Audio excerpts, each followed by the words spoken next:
Hari ini ada bersua loh. Bercengkrama bersama alumni.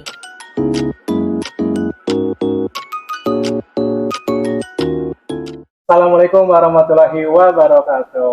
Halo teman-teman, halo Sobat Pro. Bertemu lagi dengan saya Briana Ramansani di acara Bersua, bercengkrama bersama alumni. Oke, jadi Bersua ini program dari Humas KPM Unisba di Kabinet Progresio. Kita akan membahas bersama alumni bercengkrama, bersilaturahmi alumni-alumni KPM Unisba yang tentunya luar biasa, akan sangat menginspirasi buat kita juga, memberikan motivasi-motivasinya buat kita. Dan di samping saya sudah ada salah satu alumni KPM Unisba yang akan sharing tentang pengalamannya, tentang banyak sekali yang bisa didapatkan di KPM Unisba. Oke, Assalamualaikum Pak. Waalaikumsalam, sehat? Alhamdulillah. Alhamdulillah. Oke, boleh diperkenalkan dulu Pak, nama Bapak sama mungkin jabatannya dulu di KPM Unisba sebagai apa sih Pak? Sebagai manusia biasa. Manusia biasa, luar biasa sih Pak. Oke, baik. Sebelumnya nama saya Ahmad Yusuf ya. Ya seperti biasa dipanggil. Ada yang bilang, ya ada yang manggil Pak Yusuf, ada yang bilang Kang Yusuf. Bebas lah, seenaknya aja gitu kan. Tapi tetap biasa. Kalau saya kan sistemnya, kalau walaupun saya dosen, saya tuh kalau di kampus ya seperti itu, ala kadarnya dosen begitu ya. Tapi kalau di luar kampus, saya udah bilang ke semua mahasiswa yang ketemu saya atau yang kenal saya, ya santai aja. Karena kan kita juga nggak bisa menempatkan dimanapun itu kita sebagai dosen kan seperti itu ya. Ada kalanya kita butuh pendekatan lain biar bisa lebih interaktif kan seperti itu. Dan saya dulu di KPM itu angkatan 20, seharusnya itu 19. Cuman karena dulu singkat cerita itu karena saya tuh menjabat di salah satu organisasi juga di fakultas. Kebetulan saya kan ketua BEM juga dulu. Oh gitu Pak. Jadi ketika saya mau mendaftar di mana protokoler, posisi saya itu masih ketua BEM. Nah seperti itu. Jadi saya akhirnya beresin dulu BEM-nya, baru masuk protokoler seperti itu. Kemudian dari protokoler saya di Damu Universitas. Saya di komisi A, terus kemudian di situ ada kekosongan pemimpin, akhirnya saya jadi yang memegang Damu saat itu, gitu. Terus kalau sekarang itu kegiatannya lebih kepada ya selain ngajar karena memang kewajiban dosen memenuhi Tridharma perguruan tinggi, saya juga di situ diberikan amanah buat menduduki salah satu struktural universitas.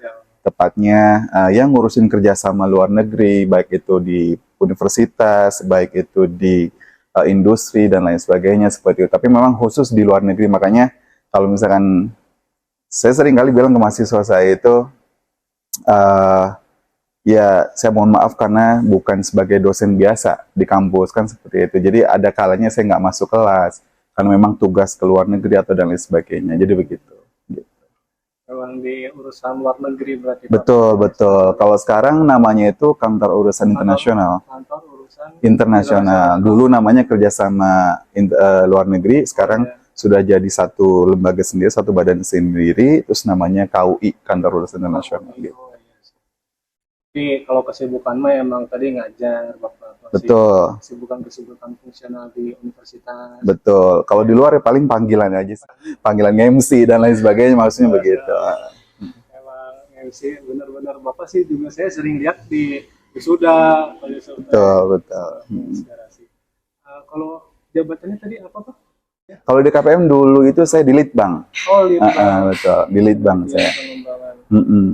Jadi sebetulnya dulu kalau sedikit pengen cerita itu di angkatan saya itu kan cowoknya hanya sekitar 3 atau 4 orang, saya lupa lagi. Pokoknya kurang dari 5 orang deh. Seingat saya ya, saya juga lupa lagi. Mohon maaf kalau misalnya ada yang salah, barangkali alumni angkatan saya juga melihat.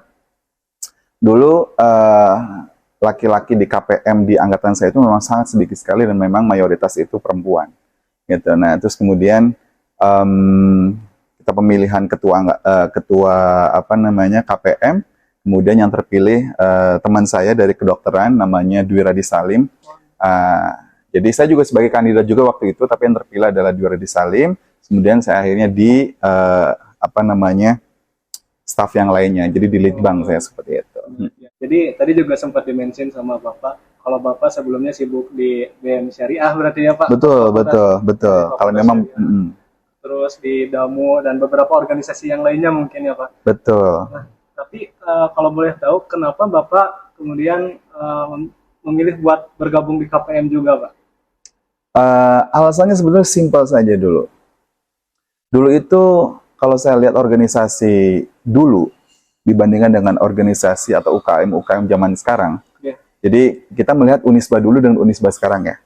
Kalau Unisba dulu itu organisasi bisa dibilang masih monoton. Jadi organisasinya itu aja, gitu kan. Terus kemudian dari semua organisasi itu yang memang saya sangat minat, nanti saya akan jelaskan kenapa saya berminat di situ. Terus kemudian dari semua organisasi yang ada, yang memang sekiranya bisa fleksibel, terus kemudian juga sesuai dengan passion saya gitu kan. Memang dari dulu sebelum kuliah pun saya memang sudah aktif di organisasi luar, terus kemudian juga aktif di public speaking dan lain sebagainya. Nah di situ yang cocok. Nah akhirnya dari situ saya memilih KPM. Karena memang di KPM itu selain kita diajari banyak hal terkait dengan organisasi, di situ juga saya bisa improve skill kan seperti itu, gitu.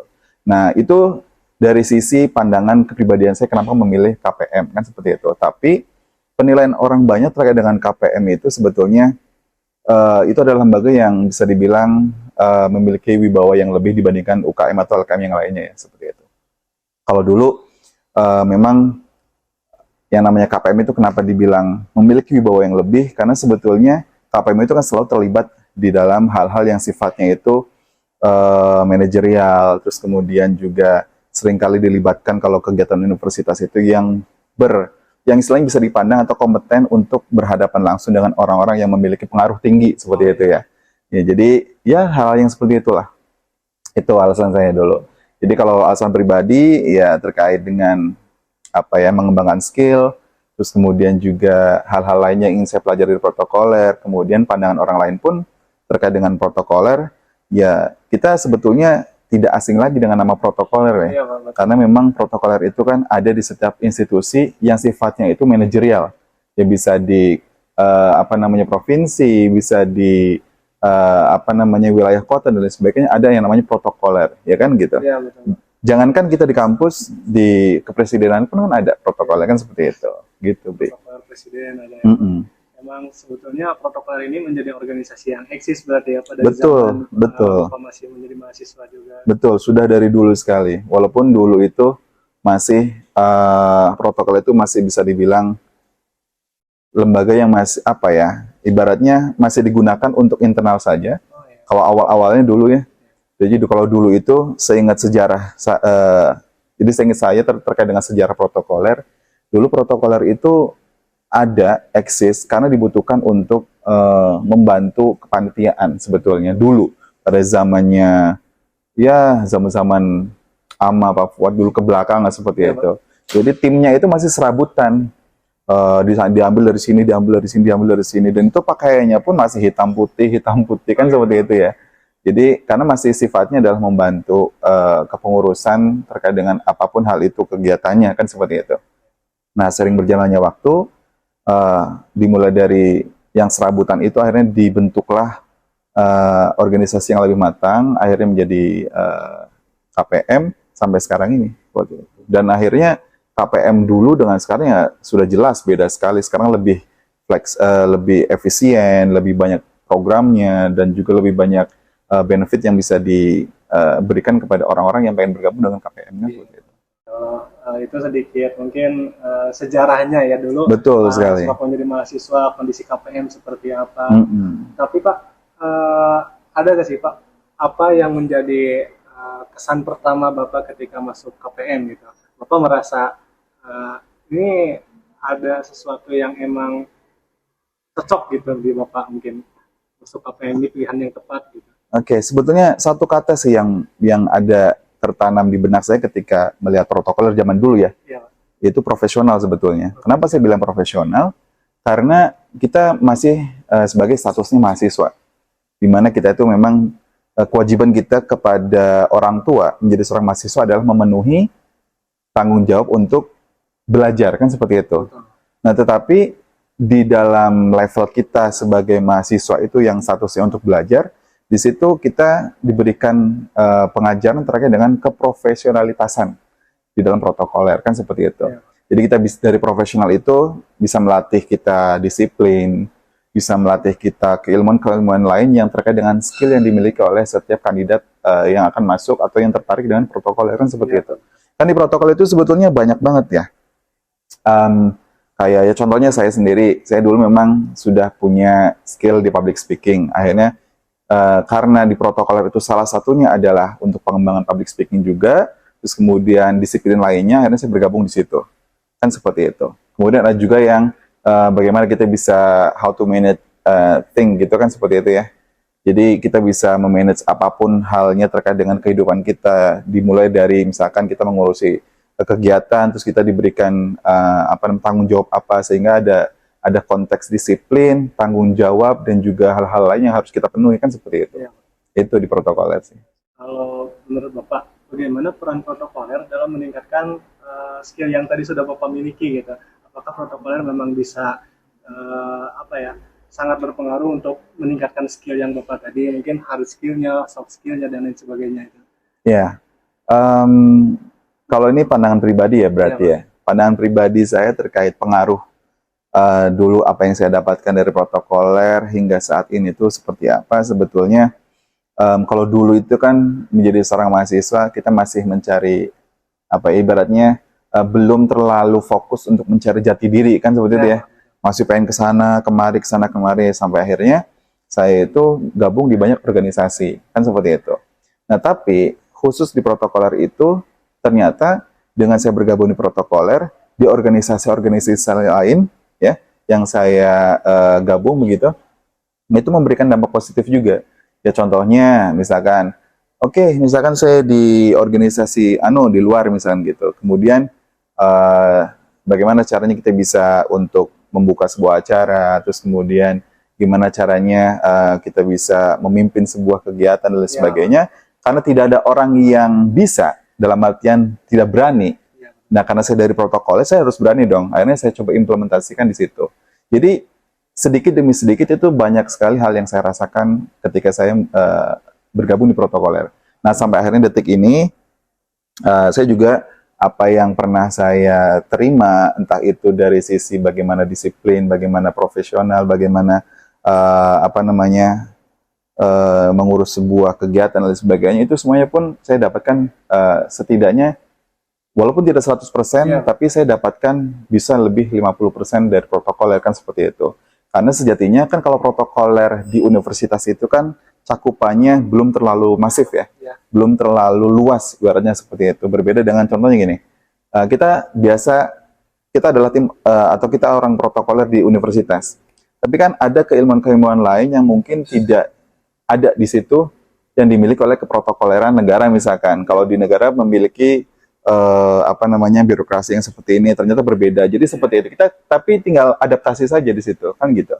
Jadi tidak dari nol banget. Nah, makanya sejatinya protokoler walaupun kita levelnya universitas, tapi itu bisa menjadi basic dasar kita untuk bisa beradaptasi di organisasi manapun. Karena sejatinya apa yang ada di protokoler itu bisa kita kembangkan juga di organisasi lain. Seperti itu. Gitu sih. Setidaknya kita jadi dapat dasar-dasarnya betul di protokoler mahasiswa ini. Iya. Tapi kita lihat Bapak ini kan juga sibuk di beberapa organisasi yang lain, termasuk betul. tadi yang sudah disampaikan. Nah, pasti di organisasi itu pasti ada masalah gitu Pak. Nah, kalau Bapak mungkin boleh diceritakan, ada nggak sih Pak permasalahan dulu yang Bapak alami di protokoler, dan bagaimana sih dari Bapak untuk menyelesaikan atau menanggulangi permasalahan-permasalahan tersebut gitu Pak? Permasalahan ya? Terkait dengan permasalahan itu sebetulnya masalah di setiap organisasi itu sama. Di situ ada senioritas. Nah, terus gimana caranya kita bisa menghadapi itu? Memang yang namanya hal senioritas itu kental di mana-mana ya, di organisasi manapun lah. Itu pasti ada yang namanya senioritas. Sehingga akhirnya, ini angkatan ini saja, ini angkatan itu, gabungnya itu saja. Jadi seperti itu. Nah, tapi dari situ pun kita belajar bahwasanya kalau kita pengen menjadi organisasi yang sukses, kita kan nggak bisa yang namanya circle-circlean. kita bukan berteman di apa ya, berteman bukan ibaratnya begini. Kita itu kalau circle-circlean itu boleh saja kalau misalnya kita di luar organisasi. Tapi kalau misalnya kita berada di dalam sebuah organisasi, terus kemudian kita memiliki circle-circle tersendiri, maka itu secara tidak langsung akan menghancurkan organisasi itu sendiri, kan begitu? Ya. Makanya kalau kita pengen jadi organisasi yang baik, maka kita harus bekerja as a team, kan seperti itu. Ya harus apa ya, ibaratnya ya harus tim begitu, nggak boleh ada perkumpulan-perkumpulan di dalam sebuah organisasi lagi, kan seperti itu. Nah, itu sebetulnya masalah yang sering kali saya lihat, saya anggap itu adalah hal yang krusial di seluruh organisasi manapun, tidak hanya di dalam protokoler seperti itu. Nah, makanya contohnya di organisasi tempat saya bekerja pun terkadang itu ada misalkan ketidaksepakatan pendapat misalkan begitu. Nah, gimana caranya kita bisa menghadapi itu? Nah, gitu. Nah, dulu karena saya sudah pernah mengalami itu di protokoler, jadi, oh begini loh cara menanggapinya, begini cara menanggapinya. Jadi kita punya insight sendiri untuk menyelesaikan hal-hal yang seperti itu, gitu. Nah, karena kita juga harus bisa membuka wawasan kita dan juga memahami bahwa ketika kita berada dalam sebuah organisasi atau di dalam sebuah tim itu, kita nggak bisa ego kita itu dikedepankan, kan gitu ya. Nah, jadi kalau pengen organisasi kita maju, atau misalkan pengen program kita jalan dengan baik, maka di situ tetap harus ada sebuah leader yang memutuskan memutuskan hal-hal yang timbul dari berbagai macam kepala, kan seperti itu ya. Iya. Gitu. Oke, jadi saya juga pernah dengar nih Pak, kalau kita udah masuk organisasi itu kita nggak bisa jadi Superman gitu Pak, tapi kita Betul. harus jadi super tim. Emang Betul. tim itu harus dibentuk dengan sangat kuat gitu, kekeluargaannya, kemudian pembagian tugasnya dan lain sebagainya. Dan itu perlu mungkin leadership yang kuat juga mungkin ya Pak. Betul, betul. Saya juga sepakat itu, Bi. Soalnya gini, istilah apa ya namanya, istilah one man show itu seringkali kita dengar ya. Seringkali kita dengar di semua kalangan organisasi. Ada yang pengen, karena gini, kita juga jangan kaget ketika di dunia kerja. Kita tuh di situ ada orang penjilat, ada orang yang suka disanjung, dan lain sebagainya. Itu tuh kita jangan sampai kaget. Nah, makanya kalau kita sudah belajar di protokoler, maka kita juga harus bisa memandang lebih baik dari posisi yang memang baik untuk dikerjakan. Jangan sampai oke, ada yang one man show, ada yang pengen terlihat banget pekerjaannya gitu, sehingga pengen dipuji-puji, kan seperti itu ya. Nah, kita jangan sampai seperti itu. Nah, karena kita itu bekerja jangan sampai berdasarkan atas pujian dan lain sebagainya. Jadi kita kerjakan saja yang menurut kita betul, kemudian kita juga terima kritikan atau misalkan saran dari orang lain, kita coba pertimbangkan, kemudian kita implementasikan seperti itu. Memang tadi balik lagi ke mungkin leadership-nya tuh harus kuat. Iya, betul. Sekarang ini kan kita sambil oprek juga ya Pak, open recruitment angkatan 32. Alhamdulillahnya kita KPM ini udah sampai ke angkatan 32 gitu Pak. Iya, itu saya juga luar biasa tuh. Wah, sekarang udah 32 berarti ya, Pak. Udah berapa belas tahun ke belakang gitu ya. Kalau dari 20 ke 32 udah 12 tahun tuh Pak. Nah, di angkatan 32 ini mungkin dari Bapak, apakah ada pesan atau pesan-pesan untuk pengurus KPM pun dengan angkatan 32 yang sekarang mendaftar gitu Pak? Boleh disampaikan? Kalau pesan itu sebetulnya saya ada dua. Pesan untuk individual. Kalau individual itu ya kalian yang memang sudah bergabung atau yang akan bergabung di protokoler itu, ya tinggal be yourself saja gitu. Jadi jadi diri sendiri, jangan sampai karena orang lain kemudian kita masuk protokoler sampai akhirnya oh ternyata protokoler itu bukan passion kita. Kemudian akhirnya mental di tengah jalan. Jadi jangan sampai seperti itu. Jadi bagi teman-teman yang pengen baru akan masuk atau misalkan istilahnya oke, saya pengen daftar, kemudian niatnya masih oh karena A, karena B, karena C, itu jangan sampai seperti itu. Nah, kalau misalkan kalian pengen masuk protokoler, kemudian pandanglah protokoler sesuai dengan sesuai dengan pandangan masing-masing, apakah protokol itu akan baik ke depannya untuk kalian atau tidak. Nah, makanya be yourself, kan seperti itu. Kemudian, pesan untuk organisasi, ya harus tetap semangat, harus selalu berkembang, harus bisa beradaptasi dengan lingkungan sekitar. Jangan sampai, walaupun kita memiliki istilahnya itu adat, dalam arti kita biasanya seperti A, B, C, D, E, tapi kita juga harus bisa menyesuaikan dengan masa kini, seperti itu. Karena kalau tidak seperti itu, maka organisasi akan tertinggal. Ibaratnya gini, oke, contohnya gini ya, misalkan di kepengurusan sebelumnya itu ada 10 program misalkan, kemudian hanya ada 5 divisi. Nah, ternyata di tahun depannya masih mengikuti begitu-begitu saja, padahal lingkungan sekitar itu sudah tidak terlalu membutuhkan hal itu. Nah, makanya itu harus dirubah.